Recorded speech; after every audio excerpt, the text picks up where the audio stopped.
হয়ে যাবে। এ কারণে দোয়া এটা অনেক বড় ইবাদত। আল্লাহর ফয়সালা হলো বান্দা দোয়া করবে, চাইবে, হাত পাতবে এক জায়গায়, শুধু তার কাছে। কার কাছে? জোরে বলেন। আল্লাহর কাছে। মাজারে হাত পাতবে না, কোন বান্দার কাছে হাত পাতবে না, হাত পাতবে কার কাছে? এমনকি যদি কঠিন মুসিবতে উপরে যায় তাও সওয়াল করবে না। সওয়াল করা ভিক্ষাবৃত্তি, যেটা চাওয়া কারোর কাছে, বান্দা হইয়া বান্দার কাছে চাওয়া জায়েজ আছে, কিন্তু বড় নিকৃষ্ট জায়েজ। জায়েজের দপ্তরের ভেতরে সবচেয়ে নিকৃষ্ট কিছু জায়েজ কাম আছে, সেটা হলো নিজের কাছে কিছু না থাকলে পরের কাছে চাওয়া। কই লবণ নাই, এক মুঠ লবণ দেন।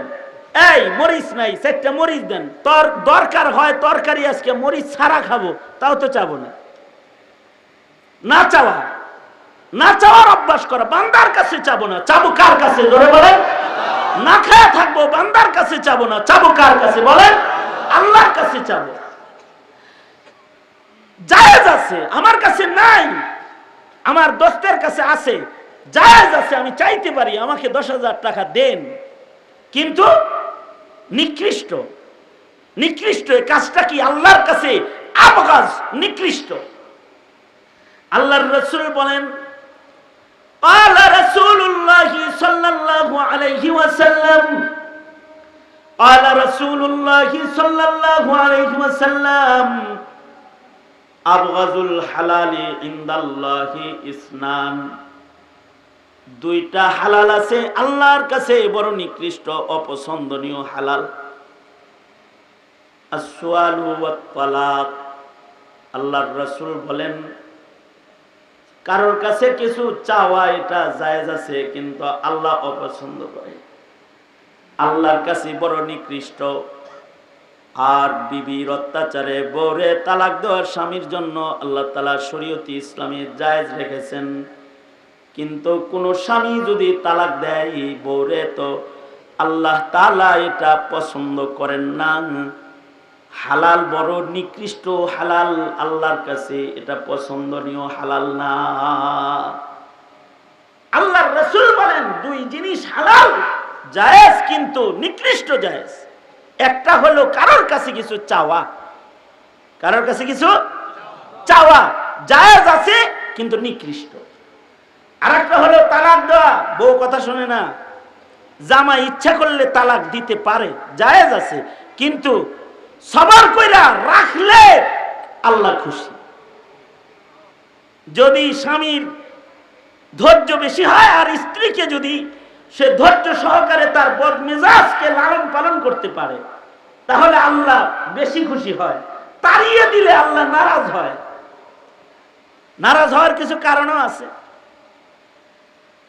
জায়েজ আছে বিবি বদমেজাজি, বউ আমনের মশারি টানায় দেয় না, আমনেরে ভাত রেঁধে দেয় না, আমনে চা বানায় খাইতে চাইলে কয় চুলা চোখে দেখো না, তুমি বানায় খাও। কোনো কিছু গরম করে দিতে বললে গরম করে দেয় না। এবার বেচারা অনেক কষ্ট করে একটা ওই গরম করার কি মেশিন যেন আছে,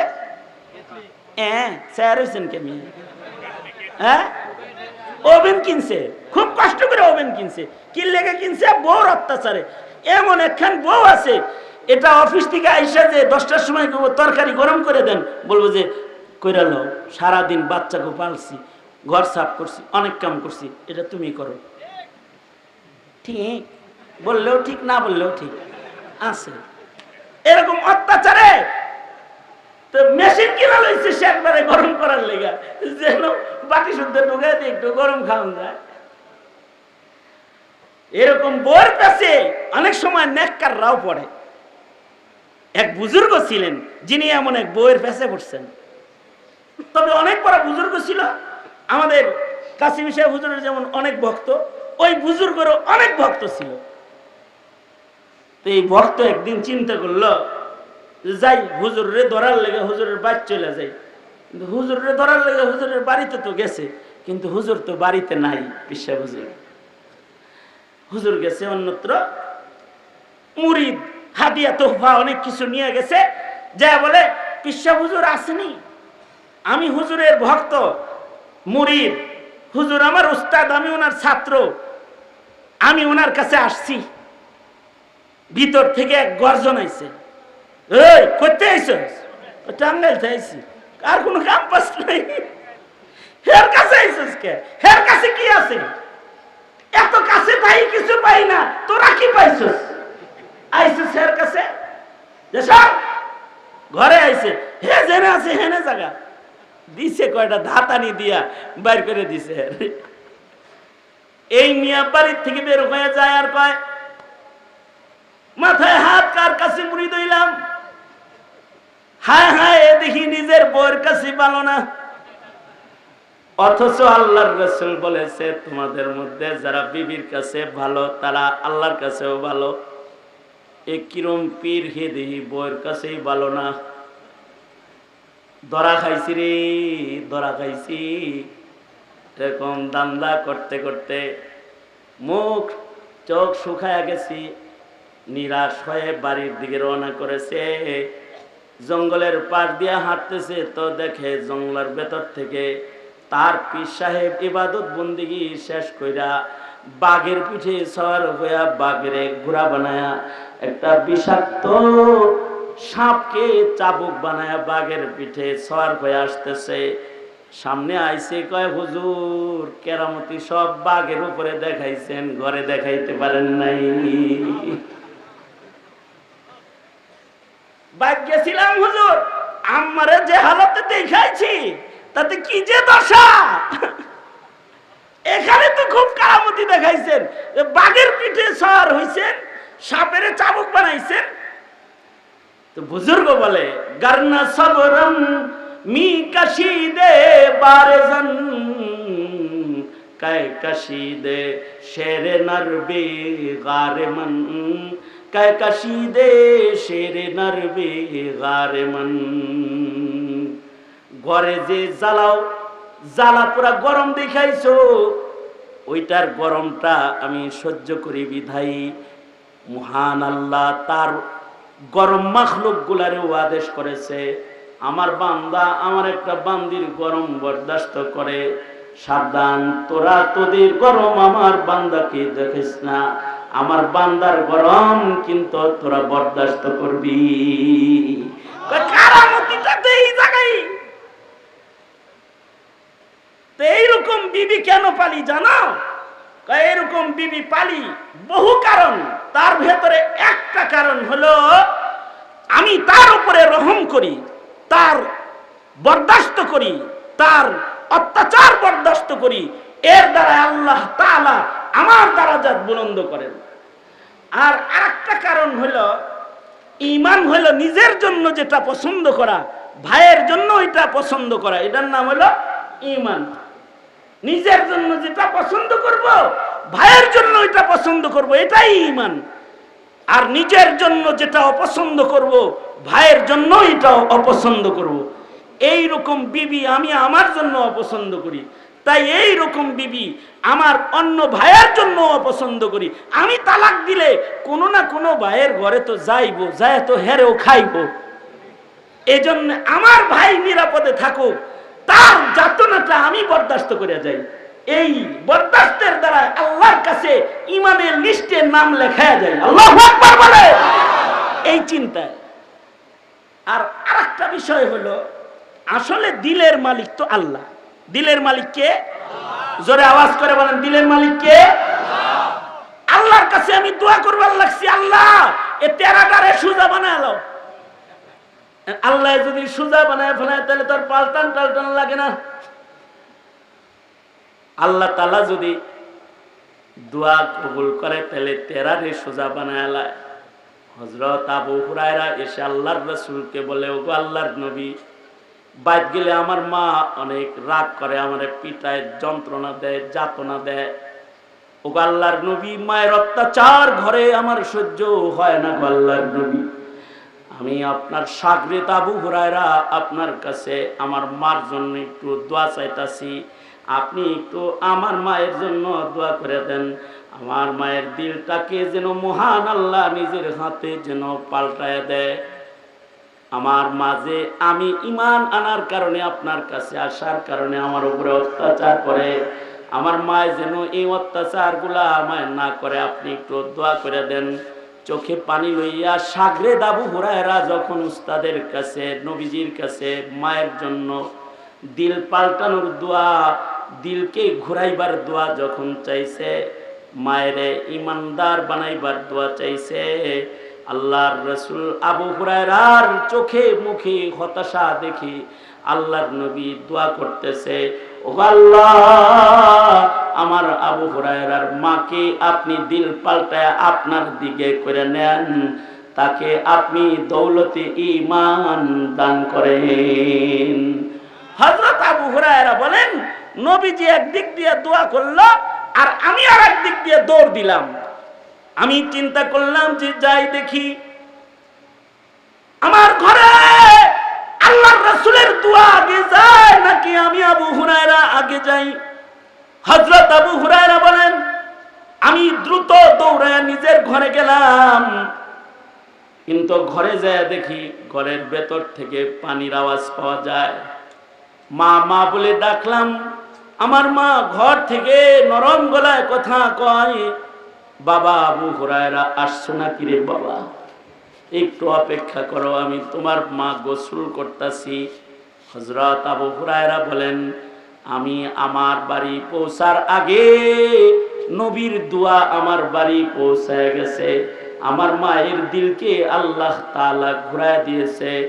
মা গোসল করে নতুন কাপড় পরে আমার সামনে এসে বলে, আবু হুরায়রা আর দূরে নয়, তুমি যে দলের আমি ওই দলের, পড়ায় দাও লা ইলাহা ইল্লাল্লাহ মুহাম্মাদুর রাসূলুল্লাহ।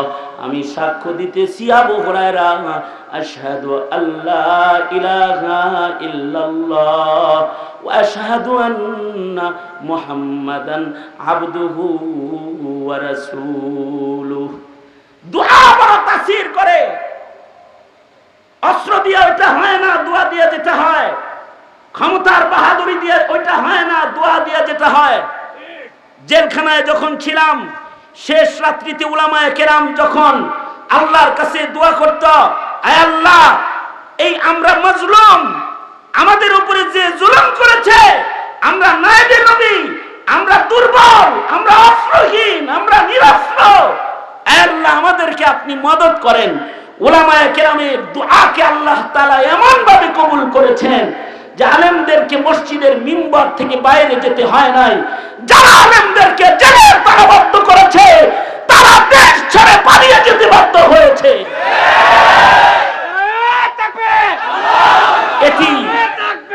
এটি মজলুম উলামায়ে কেরামের দোয়ার ফসল, দোয়ার ফসল। তোমরা যারা এখন ক্ষমতায় বসে আছো, মনে করো না আল্লাহ পছন্দ করে হ্যাঁ করে সরায় তোমার করে বসাইছে। হ্যাঁ তাই তো, বসাইছেই তো, কিন্তু এটা তোমাদের শুধু ত্যাগ আর কুরবানি না, উলামায়ে কেরামের গায়ের রক্ত আর চোখের পানির কুরবানি আছে এখানে। সেই উলামায়ে কেরামের সাথে তোমরা এসে যদি আগের মতন যারা করেছে তোমরা যদি তাদের মতন করো, তাহলে স্বর্ণের কালি দিয়ে কপালে লিখে নিতে পারো, তোমাদের মসনদ টিকে থাকবে না, পালিয়ে যেতে বাধ্য হবে তোমরা। লিল্লাহি ওয়া কাফা ওয়া সালামুন আলা ইবাদিহিল্লাযীনা ইসতাফা, আম্মা বা'দু ফাআউযু বিল্লাহি মিনাশ শাইতানির রাজীম। বিসমিল্লাহির রহমানির রহিম।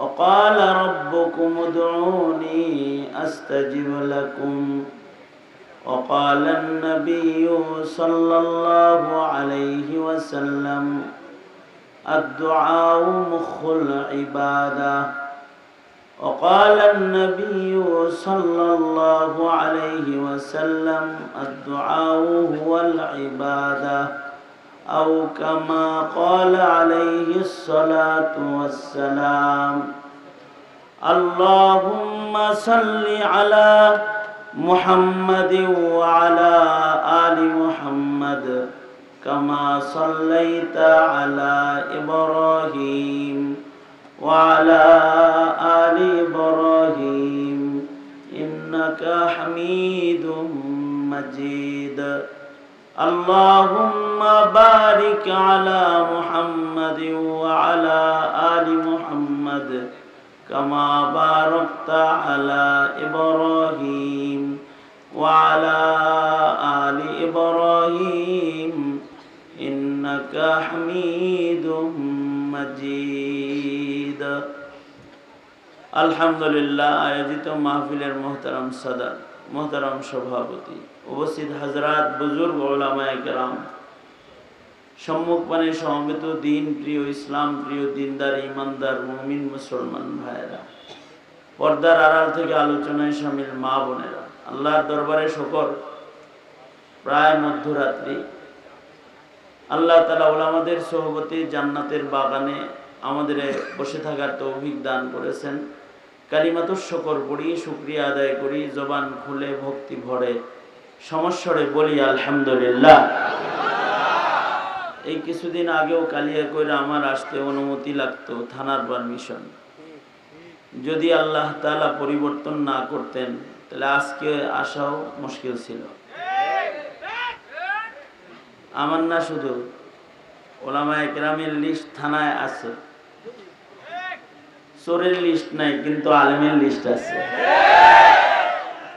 আসা কঠিন ছিল। এই ওলামা পরিষদের সম্মেলন হয়েছে কালিয়া করে, যেখানে সবাই আসছে খালি আমি ছাড়া। গতবারও থানার ওসি সাহেব ওলামায়ে কেরামদেরকে বলে দিছে, এখানে ওনারা আছে, বলে দিছে উনি ছাড়া সব আসবে, আর কেউ আসতে পারবে না। অথচ এই দেশের ওলামায়ে কেরাম কি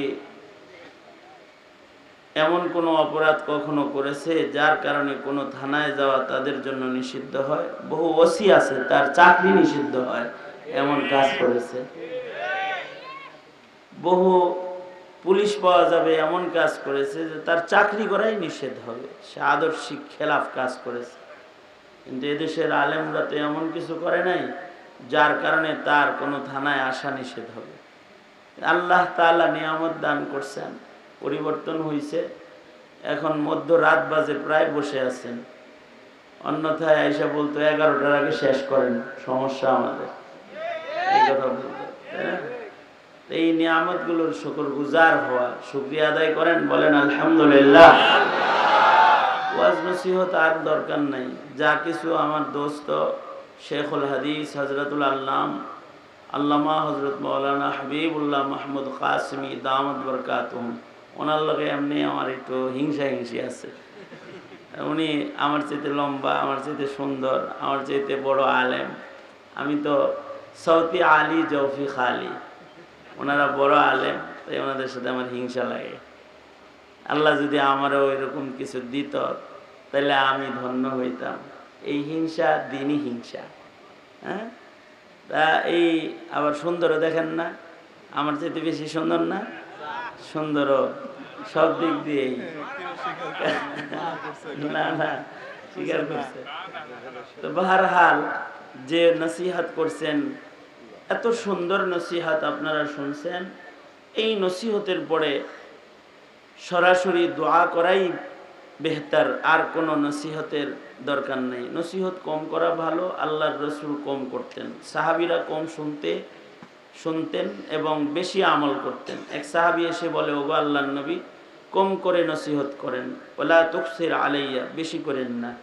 আল্লাহর রসুল কম করে নসিহত করছেন, লা তাগজাব, বাস নসিহত শেষ হয়ে গেছে। আমাদের আদত হলো আমরা কম সময় দিলে আমরা নারাজ হই, আর যে বলে সে যদি কম বলে তাহলে যারা শ্রোতা আসে তারা শুনতে তাদের নারাজ হয়, যে একটু বলল চলে গেল, কাজটা কি ভালো করলো? আসলে শুনবে যা তা আমল করবে, তাইলে এই নসিহত দামি।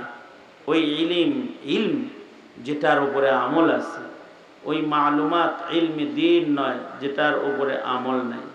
শরীয়তে ইসলামের প্রত্যেকটা ইলম আমলযোগ্য, এই কারণে এটা ইলমি দ্বীন।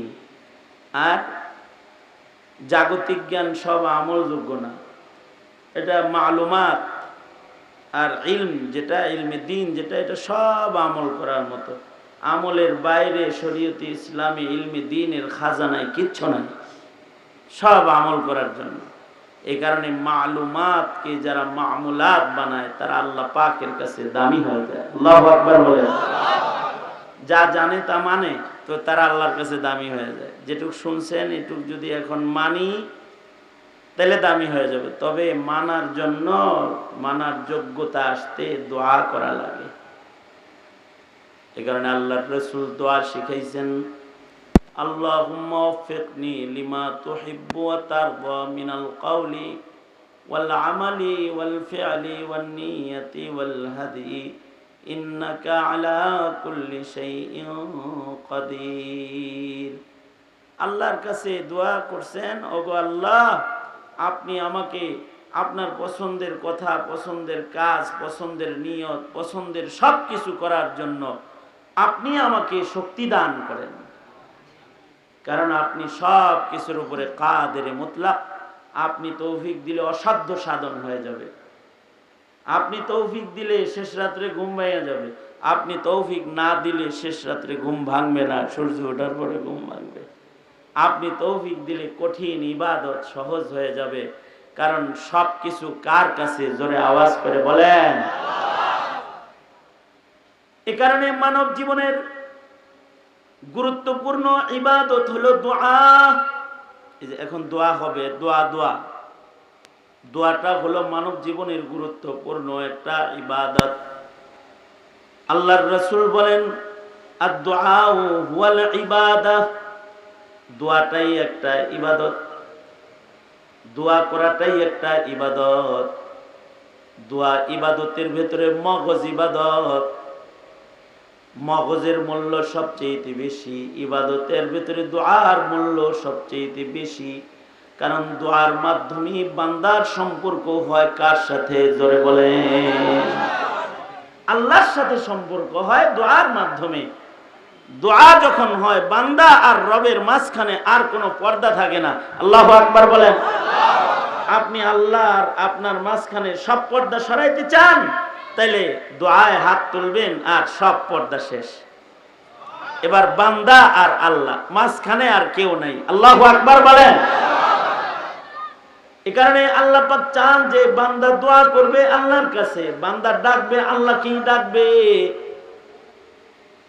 যখন চাইবে তো আল্লাহর কাছেই চাইবে, ফাসআলিল্লাহ, আল্লাহর কাছেই চাইবে। যখন ডাকবে আল্লাহকেই ডাকবে। কারণ আল্লাহ তাআলা বান্দার সবচেয়ে কাছে। আমাদের সবচেয়ে কাছে কে?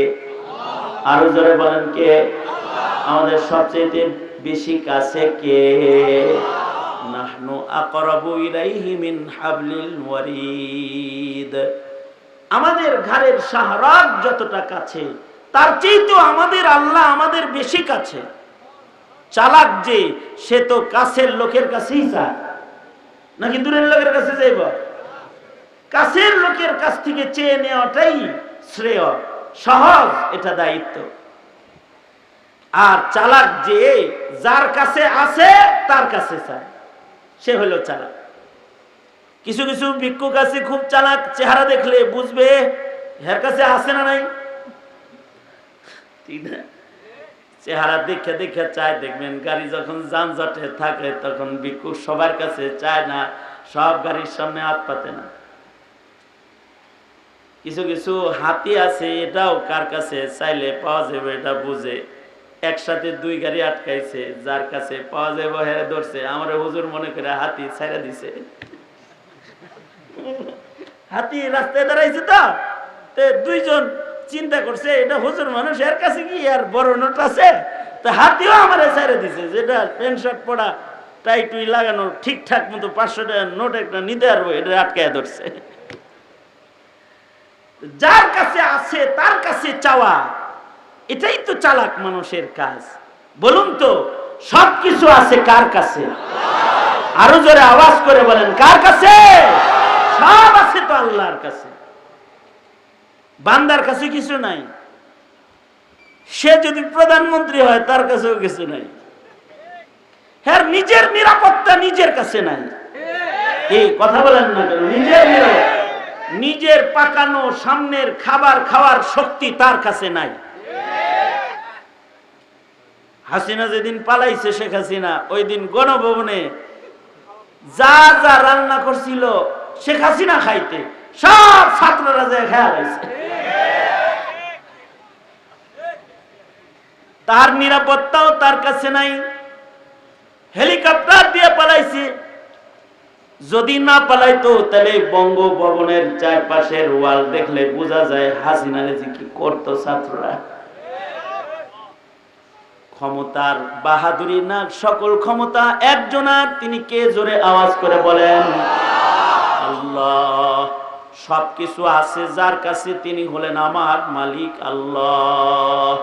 সুতরাং বান্দা যখন চাইবে, কার কাছে চাইবে? জোরে বলেন আল্লাহর কাছে চাইলে আল্লাহ পাক বলেন আমি দেই। যখন আমার বান্দা চায়, ডাকে, আমার কাছে চায়, দেওয়া আমার শান। মানুষের কাছে চাইলে মানুষ বলে নাই। একজনের কাছে চাইছে একটা কিছু, ভাই টাকা দেন, কয় হাত খালি, পকেটে আছে, হাতে নেই। চাইছে, ভাই 10টা টাকা দেন তো, ভাঙটি নাই। অজুহাত আছে, বিভিন্ন কথা আছে, দুর্বলতা আছে। এরকম অজুহাত, দুর্বলতা, যুক্তি অথবা অক্ষমতা একজনের কাছে নাই। তিনি কে? জোরে বলেন আল্লাহ। তার কাছে কোনো অজুহাত নাই। বান্দা যদি যায়, সে যদি অনেক বড় অপরাধী হয়, তারপরও আল্লাহ বলে লা তাকনাতু মির রাহমাতিল্লাহ। বান্দা তুমি অনেক বড় অপরাধী, তাই বলে আমার দুয়ারে আসতে তোমার কোনো মায়ুসি নাই। তুমি নিরাশ হও না, তুমি আমার কাছে আসো, আমি দাতা, আমি দেব। তোমার অনেক গুনাহ আছে, আমার ক্ষমা অনেক আছে।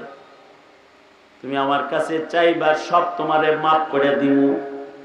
মায়ুস না হো আহলে জমি, আপনি খতা সি তকদীর বদল জাতি হে মুজতার কি দোয়া সি। মাঝরাত পর্যন্ত বয়ান শুনছেন, এখন যদি অনুতপ্ত হৃদয়ে আল্লাহর কাছে বলেন, ওগো আল্লাহ, আলেমদের কথা শুনছি, তোমাকে ভালোবাসি তাই। আলেমদের নসিহত শুনছি, তোমাকে পাইতে চাই তাই। ওগো আল্লাহ, মাহফিলের শেষে মাঝরাতে তোমার কাছে দোয়া করতেছি, আল্লাহ গো, জিন্দগির সব গুনাহ তুমি মাফ করে আমাকে তোমার আপনা বান্দা বানায় নাও। আল্লাহ বলে তুমি নিরাশ হও না, অধীর হয়ে যদি তুমি দোয়া করো, তোমার ভাগ্য পরিবর্তন হয়ে যাবে। নিরাশ না হও জগৎবাসী, দেখে তোমার গুনার পাহাড়। অধীর হয়ে করলে দোয়া, পাল্টে যাবে ভাগ্য তোমার। দোয়া করবা তো তোমার